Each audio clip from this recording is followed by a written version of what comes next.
ఇప్పుడు ఒక విషయం ఏంటంటే ఇక్కడ స్పష్టంగా మనకు కనిపిస్తుంది ఏంటంటే రేవంత్ రెడ్డి గారు పెట్టుబడులు ఇక్కడున్న తెలంగాణలో ఉన్న వ్యవస్థను, తెలంగాణలో ఉన్న నిధులను దోపిడీ చేయడమే కాకుండా ఇతర దేశాల నుంచి పెట్టుబడులు తీసుకుంటూ దాంట్లో కమిషన్ కోసం చేస్తున్నది అండి. ఇది కమిషన్ కోసం చేస్తున్నది అనేది స్పష్టంగా తెలుస్తున్నది.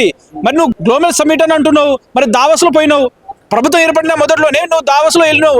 దావోస్లో ఏమొచ్చినాయి నీకు పెట్టుబడులు, ఎన్ని లక్షల కోట్లు తీసుకొచ్చినావు, అక్కడ నుంచి ఏ కంపెనీలు ఏ ఇండస్ట్రీస్లు ఇక్కడ నువ్వు నెలకొల్పినావు, అక్కడ చేసిన శూన్యం, అక్కడ లేనిపోయిన ఇంగ్లీష్ మాటలు ఏదో మాట్లాడినావు దావోస్లోకి, అక్కడ పరువు తీసుకున్నావు. తర్వాత ఏమైనా తీసుకొచ్చినావా? లక్షల కోట్లు పెట్టుబడులు తీసుకొచ్చినా నువ్వు ఇప్పటివరకు ఆ పెట్టుబడులు అదే ఏ విధంగా అయితే దావోస్ పర్యటన అనేది ఫెయిల్ అయిపోయిందో ఇది కూడా అంతే. జస్ట్ ఏదంటే ప్రజల దృష్టిని మరల్చడానికి 2 సంవత్సరాల పాలన నేను పూర్తి చేసుకున్నా. ఈ 2 సంవత్సరాల పాలనలో నేను తెలంగాణను ఎక్కడో తీసుకోబోతున్నా. తెలంగాణ రైజింగ్ 2047 అని రకరకాలుగా తెలంగాణలో ప్రజలను మభ్యపెట్టడానికి, తన వైఫల్యాలను కప్పిపుచ్చుకోవడానికి చేస్తున్నది మాత్రమే ఇది.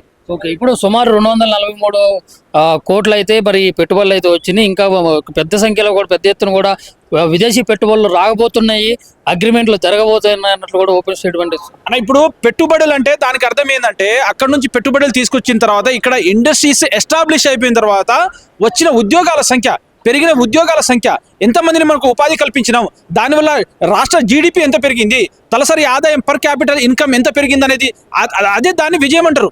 అంటే దాన్ని నువ్వు పెట్టుబడి అంటావు.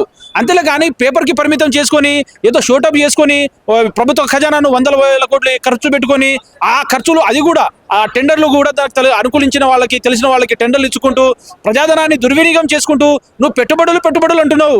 పెట్టుబడులు నువ్వు పేపర్కి పరిమితం కాదు. పెట్టుబడులు అంటే నువ్వు ఇక్కడ ఇండస్ట్రీని నెలకొల్పాలి, ఇక్కడ ఎస్టాబ్లిష్ చేయాలి, ఒక రంగాన్ని క్రియేట్ చేయాలి, ఇక్కడ కొన్ని వేల ఉద్యోగాలను క్రియేట్ చేయాలి, ఇక్కడ నువ్వు యువతకి నువ్వు ఉపాధి కల్పించాలి. అది దానికి సార్థకం అంటారు. దానికి పెట్టుబడికి ఒక దానికి అర్థం అంటారు. ఇప్పుడు December 9 మరి ఈ రోజు అయితే మరి దీక్ష విజయ్ దివాస్ అని చెప్పేసి బీఆర్ఎస్ వాళ్ళు సంబరాలు జరుపుకుంటున్నారు. మరి అటు చూసుకున్నట్లయితే ఇది పెద్ద ఎత్తున అయితే ఒక కార్యక్రమం అయితే జరుగుతూ ఉంది. మరి నీళ్లు నిధులు నియామకాలు అని చెప్పేసి తెలంగాణ సాధించుకున్నటువంటి ఉద్యమకారులు కానీ, యువత కానీ, ప్రతి ఒక్కరు కూడా అంటే తెలంగాణ ప్రజలందరికీ మరి వాస్తవానికి అందినట్ల నీళ్లు నిధులు నియామకాలు. ఇప్పుడు దీక్ష దివస్ గురించి అంటున్నారు. అయితే మేము విజయ దివస్ అని పెట్టుకుంటాం. ఎందుకంటే బరాబర్ పెట్టుకుంటాం.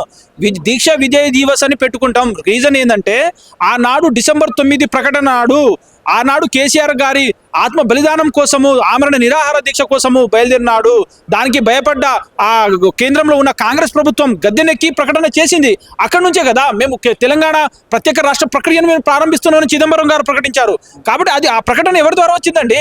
ఆ ప్రకటన వచ్చింది కేసీఆర్ గారి ఆమరణ నిరాహార దీక్ష వల్ల కాదా?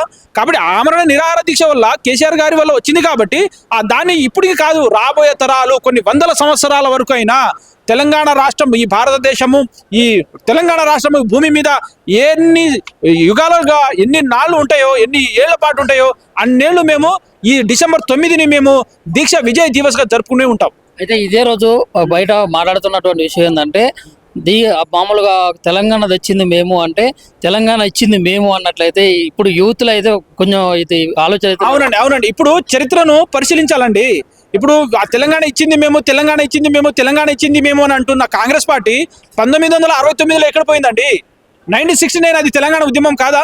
అప్పుడు తెలంగాణ మేధావులు, తెలంగాణ విద్యార్థులు, తెలంగాణ కార్మికులు సంఘాలు పోరాటం చేయలేదా?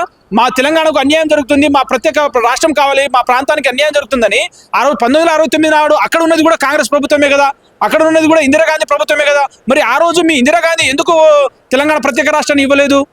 అంటే ఇక్కడ ఇవ్వడానికి రీజన్ ఏంటంటే, ప్రకటన చేయడానికి రీజన్ ఏంటంటే కేసీఆర్ గారి ఆమరణ నిరాహార దీక్షను చూసి, కేసీఆర్ గారి పోరాట సంకల్పాన్ని చూసి మాత్రమే, దానికి భయపడి సకల జనులు సమ్మెను భయపడి అందరూ మద్దతును చూసి దాన్ని చూసి మాత్రమే మీరు తెలంగాణ ప్రత్యేక రాష్ట్రాన్ని ఇచ్చారులే కానీ, అంటే ప్రకటన చేశారు కానీ, అంతేగాని నిజంగా మీకు తెలంగాణ మీద ప్రేమ ఉంటే 1969లో ఇచ్చేయాలి, అంతే కదండి.